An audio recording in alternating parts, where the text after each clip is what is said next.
ইরানের Islamic revolutionary guard corps কর্তৃক কৌশলগতভাবে গুরুত্বপূর্ণ হরমুজ প্রণালী বন্ধের ঘোষণার প্রভাবে ইউরোপীয় গ্যাস বাজারে নজিরবিহীন অস্থিরতা তৈরি হয়েছে।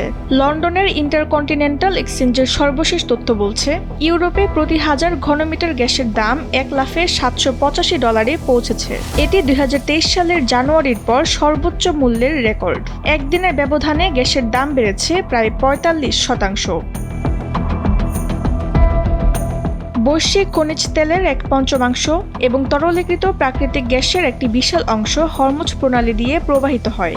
2 মার্চ ইরানের বিপ্লবী গার্ড বাহিনীর পক্ষ থেকে জাহাজ চলাচলে কঠোর নিষেধাজ্ঞা ও হামলার হুঁশিয়ারি আসার পর থেকেই আন্তর্জাতিক বাজারে সরবরাহ ব্যবস্থা ভেঙে পড়ার শঙ্কা তৈরি হয়েছে।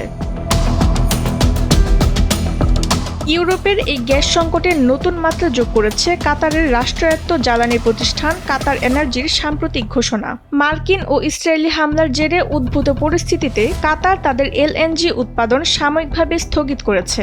বছরে 77 মিলিয়ন টন গ্যাস উৎপাদনকারী এই দেশটি সরবরাহ বন্ধ রাখলে ইউরোপের শিল্প কারখানা ও গৃহস্থালী কাজে ব্যবহৃত গ্যাসের তীব্র সংকট তৈরি হবে বলে ধারণা করছেন বিশ্লেষকরা।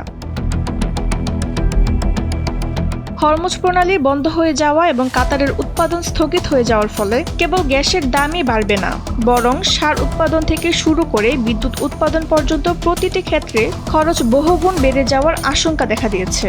আইসিই এক্সচেঞ্জের তথ্য বলছে, বাজারের এই অস্থিরতা দীর্ঘস্থায়ী হলে দাম $1000 ছাড়িয়ে যেতে পারে। তাসনিম হোসেন লিয়া, সময়ের আলো।